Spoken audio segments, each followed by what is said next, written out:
வீட்டு தோட்டத்தில் வந்து பாரு அப்படின்னா அம்மா கிட்ட இருந்து காலையிலே ஃபோனு. என்னடான்னு பதறி அடிச்சு ஓடி போய் பார்த்தா வெந்தய கீரை. இப்போ போனாலும் அம்மாவுடைய தோட்டத்தில் மட்டும் விதவிதமாக கீரை இருந்துகிட்டே இருக்கும். இந்த தடவை வெந்தய கீரை இருந்துச்சு. அதுவும் கொழுந்தா இருக்கும்போதே அம்மா கூப்பிட்டுருந்தாங்க.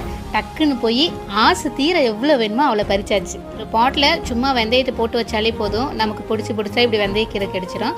கடையில் நல்ல எண்ணெய் காஞ்சதும் சீரகம், வெங்காயம், காஞ்ச மிளகா, கருவேப்பிலை போட்டு நல்லா மிக்ஸ் பண்ணிக்கோங்க.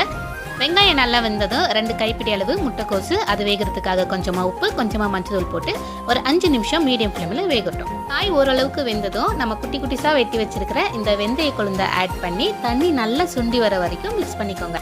1/2 டேபிள் ஸ்பூன் மிளகாய் தூள், 1/2 டேபிள் ஸ்பூன் மல்லித்தூள், 1/2 டேபிள் ஸ்பூன் மிளகுத்தூள் ஆட் பண்ணி நல்லா மிக்ஸ் பண்ணிக்கோங்க. அடுத்ததாக 4 முட்டையை ஆட் பண்ணி அதுக்கு தேவையான உப்பு போட்டு இந்த மாதிரி நல்ல முட்டை பொடி மாஸ் பண்ணி ப்ரோட்டீன், ஃபைபர், அப்புறம் அயன் ரிச் ஃபுட்டு வெயிட் லாஸ்க்கு ரொம்பவே ஹெல்ப்ஃபுல்லாக இருக்கும். உங்கள் குழந்தைங்களுக்கு கண்டிப்பாக செஞ்சு கொடுங்க.